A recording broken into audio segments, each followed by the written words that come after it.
All right, so I was thinking about Black history in the continental United States. Um, we know for a fact that in pre-Columbian America, Central America for sure, we know this for a fact that Africans from the mainland not only traded with Central and South America, but they also settled in the region. Um, we have this on multiple different accounts. And we know that Black people are all over Africa, the continent, and I mean the world, the whole world. We were everywhere at a certain point in time. Like we were everywhere. It's all us. So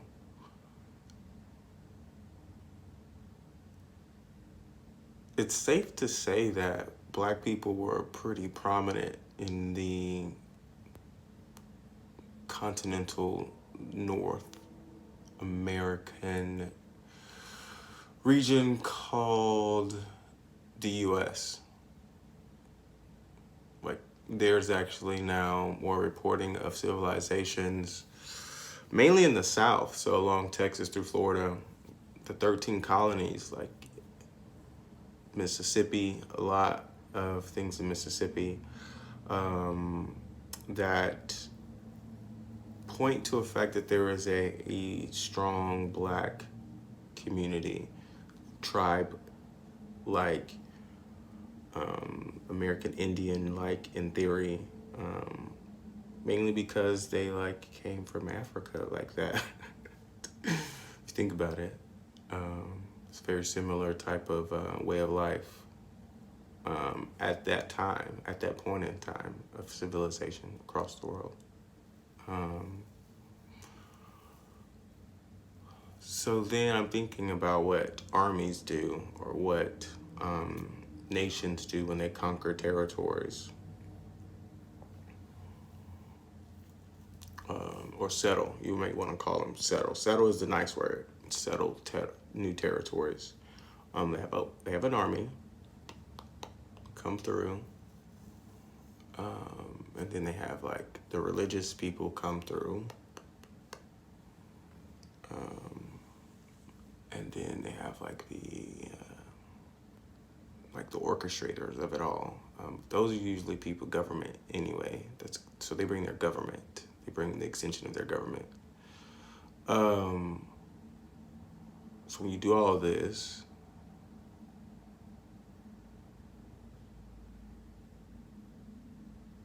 from Jamestown, from that area, we know there are Black people up there too. You do this, like, your army gets bigger, your campaign gets more fierce because you're getting a lot more opposition, because word's starting to spread of what's happening. Skirmishes are lost and shit, you know. Then you gotta be like really, really, really oppressive. You gotta be really, really savage. You just gotta be savage, because what you're really doing is wiping out a people. You're wiping them all out. You're changing their whole way of life. So I hope you're really following me what I'm saying here about what was the 13 colonies and who were the inhabitants of that area. And even, you know, some of our older textbooks did describe very copper-like people that were Indians or Native Americans, if you will.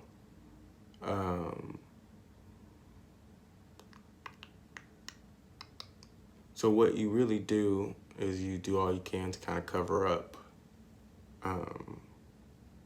the story. I mean, you tell your own stories.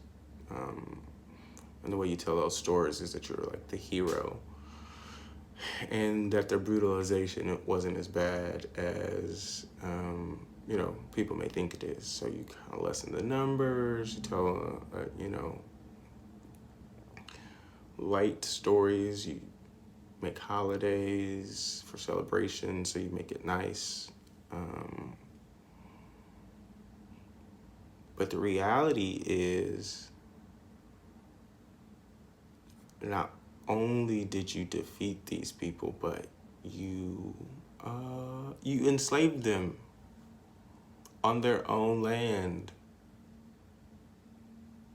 You enslaved them on their own land. On their own land.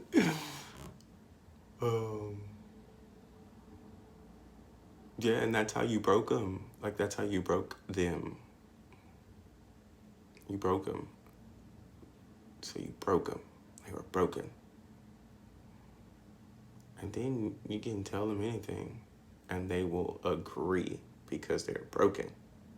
They're at the point of disconnect, full disconnect.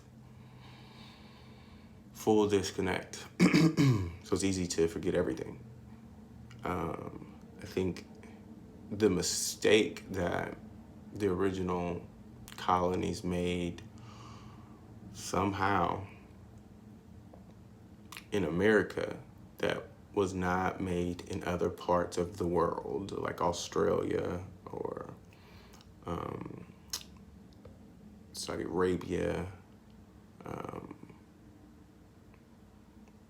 parts of Africa. The mistake that the original colonies made is they didn't kill us all. Like, they didn't kill us. The 13 colonies should have wiped black people all the way out of the United States. Like, definitely in those 13 colonies. Definitely Texas through Florida. I mean, look at the black culture in Texas, Florida, Louisiana, and even Mississippi, yeah, but Georgia. Like, there's still some very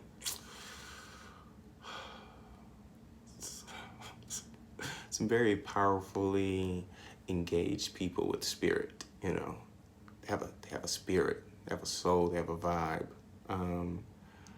Man, I'm gonna tell you, it's really hard to believe when I start studying like the routes that boats took to get to the U.S., like to get to the East Coast. There's no way that many boats came over for slavery to have marched this way down, right? So then we know about slavery marching its way up, like through Louisiana, Texas, Mexico, parts of Mexico, etc., to also Florida. But all these places had black people. They all had black people. They all had black people already. So I think it makes way more sense that the people that were enslaved weren't brought over from Africa. Not saying that there weren't slaves that were brought over from Africa. I am sure that happened. But the bulk, that many black people at that time with those routes, like to build such an empire that was built, like, do you understand how huge America became? Behind slavery, it became huge. It became a force. It was beating old motherfuckers. Like, oh, I'm gonna beat your ass. Britain, France, you can get some of this shit too. Germany, I don't even know about Germany. I mean, maybe they were friends with Germans, because Germans came to Texas, like they're down the street in like New Braunfels, and they built Schlitterbahn. That's just Schlitterbahn. Like, it's an ode to the Autobahn. Yeah, that happened after World War II. Anyway, Spain, you can get this shit too. So America got so strong that like they whooped all the superpowers at the time, all of them that like came over with some force and some might. So yeah, slavery was huge. So you had to get a lot of manpower, and what better manpower? We've learned this. What better manpower than the people that already are there? Like, we've learned this in history. So, um, that that's how this happened. That's how there are many black people here. That's how the prison complex industry happened. That's how slavery really was that big.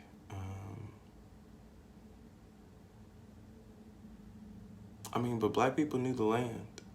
Black people knew the land, so a lot of them got free. A lot of them escaped back down, or through Mexico, because a lot of them came through Mexico. Actually, most of them did. A lot of them escaped to the islands.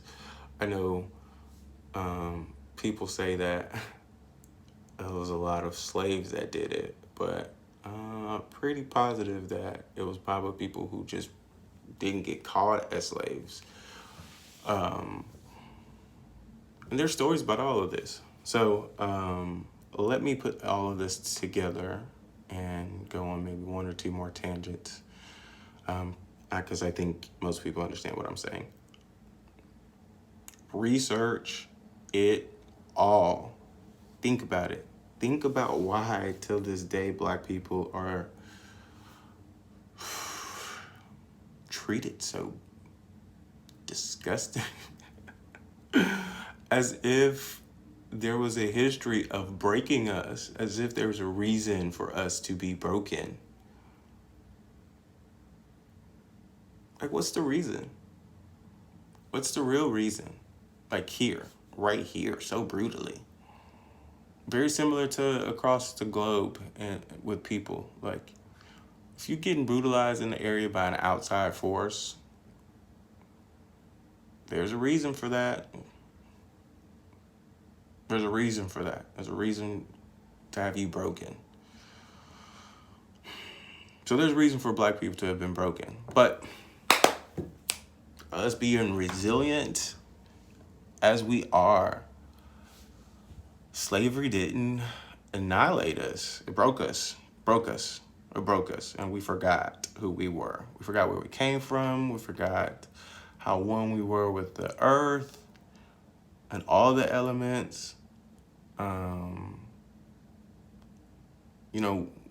We kept some narratives, right? We come from kings. Yeah, but like, what does that look like? Like, what really does that look like? Which kings, and how did those kings correspond with the people who eventually became your people?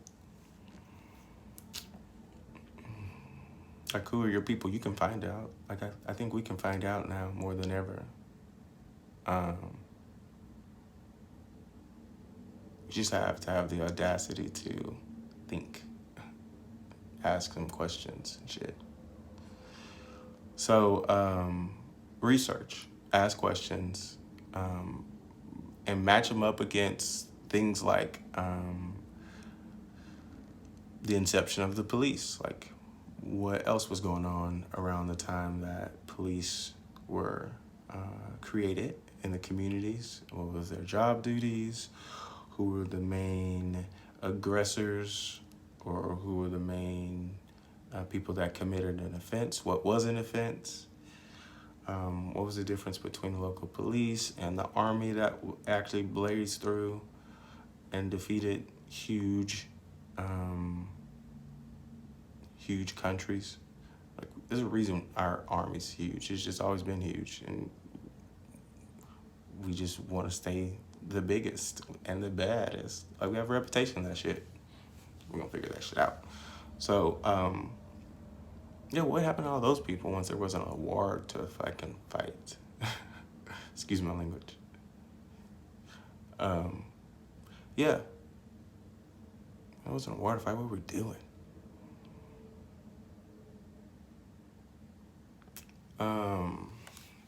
So learn about how there are black people involved in the government of the first colonies. Why? How? Like, real black people in leadership in the beginning of the American colonies. That means there's some black people that can communicate with some well-to-do white politicians from Europe.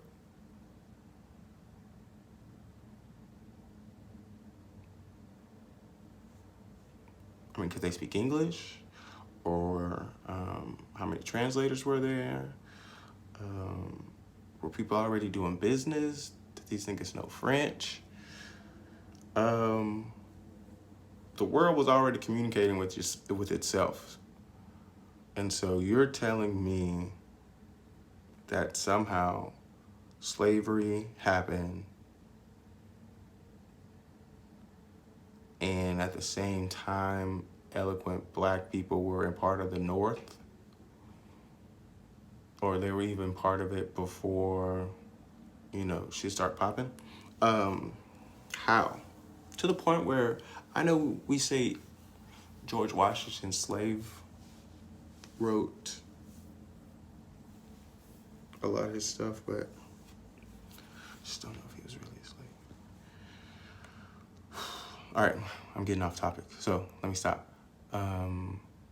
Black people were here in America before Columbus set sail, so before 1492, we were here. We were here and settled, and had cities and had communities before Plymouth Rock. Oh, is that why he says Plymouth Rock landed on us? We didn't land on Plymouth Rock. Plymouth Rock landed on us. And okay, I can see that. And I think there's a lot of other sayings like that in the world. I haven't studied all of them. Like, I haven't studied most American men, even though I know of a lot of their work. I've just been studying a lot of like ancient shit.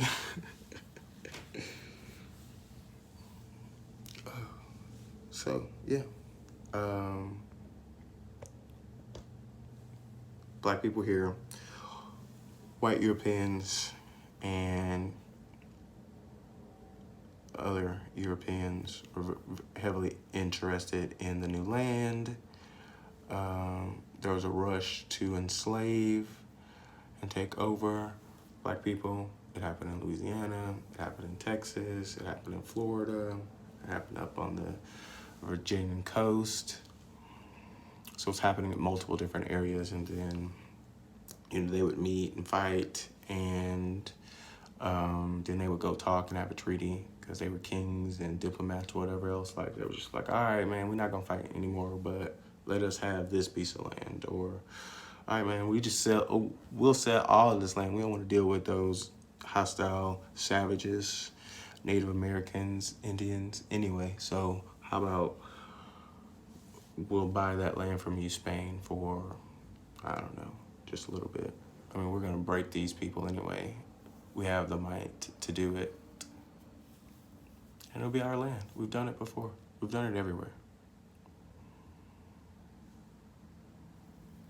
And so because these people that were in charge of these countries were used to these type of conversations and interactions, it was easy to happen here in America. To the point, and this is my last thing I'm gonna say. This is the last thing I'm gonna say.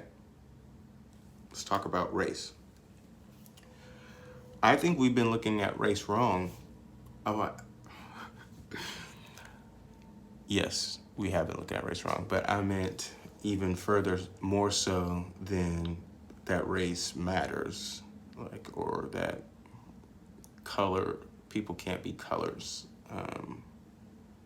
Like, even further than that, to the point of, I used to think that they made black a color.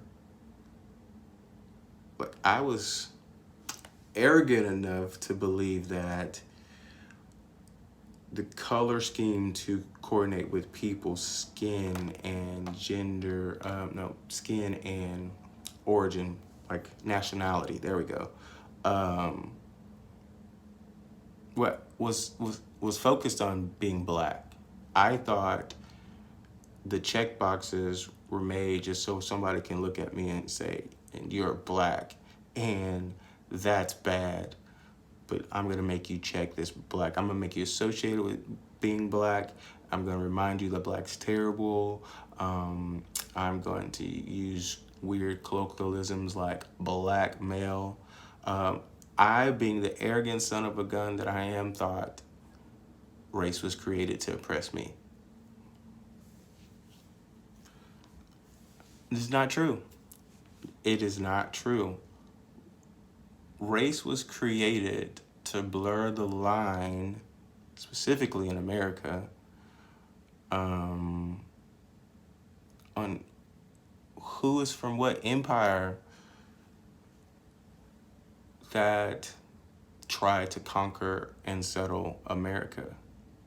Like it's for that grouping to all be kind of lumped together. So no longer in America doing business, like you don't really legally, you don't have to like ask what loyalty does someone lie? Are they communists? Are they socialists? Are they fascists? Are they from like Russia? Are they from like the old USSR? Like, are they still part of that regime?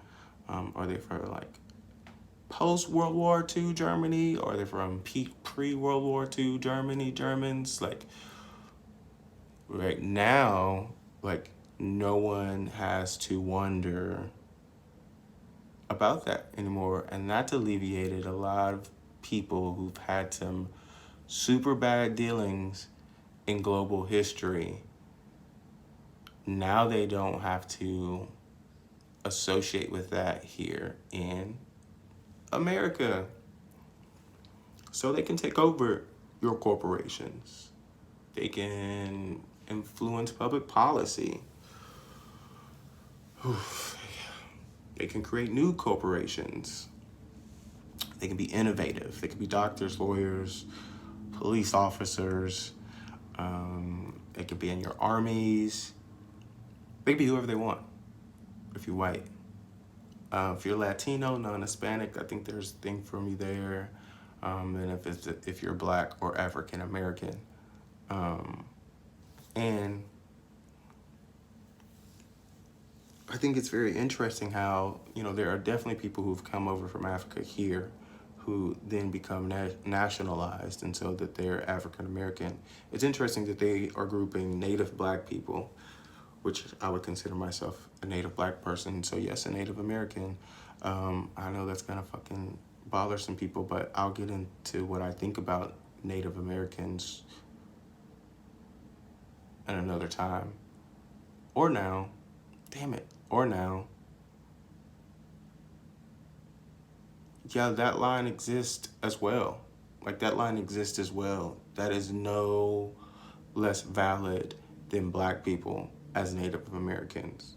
Like, two things could be true at once, and those two things can be true. I just personally am not focusing on that line and that existence because we have for a little bit, and there are people that do, and the lines get kind of blurred to the point where like my knowledge isn't as extensive yet to be able to talk about both, or definitely that line at all. But I can talk about the Black Native American line, so that's why I'm speaking on it.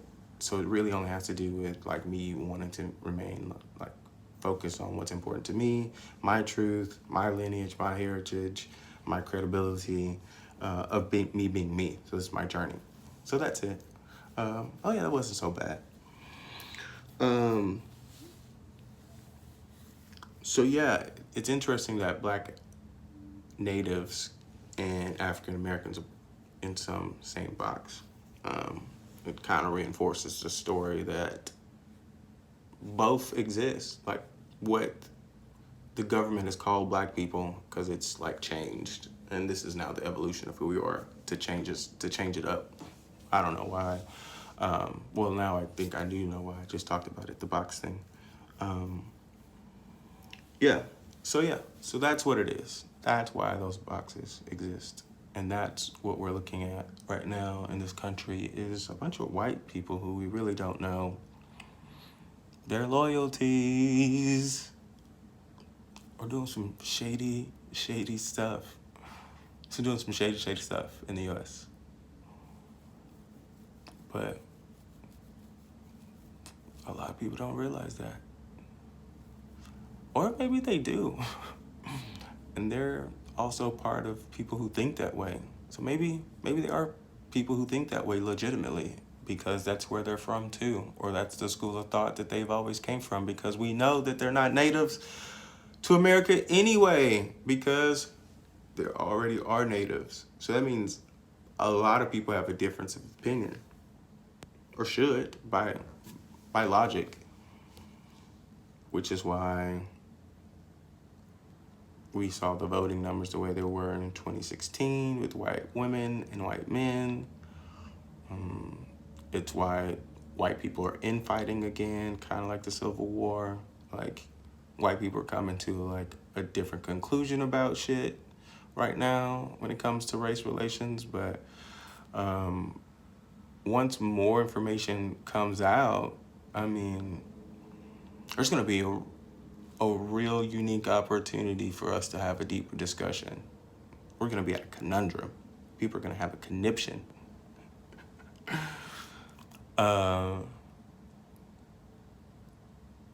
Yeah, well, we'll see. We'll see what happens when and if we get there. So I'll see you when we get there. When we get there. See if we get there.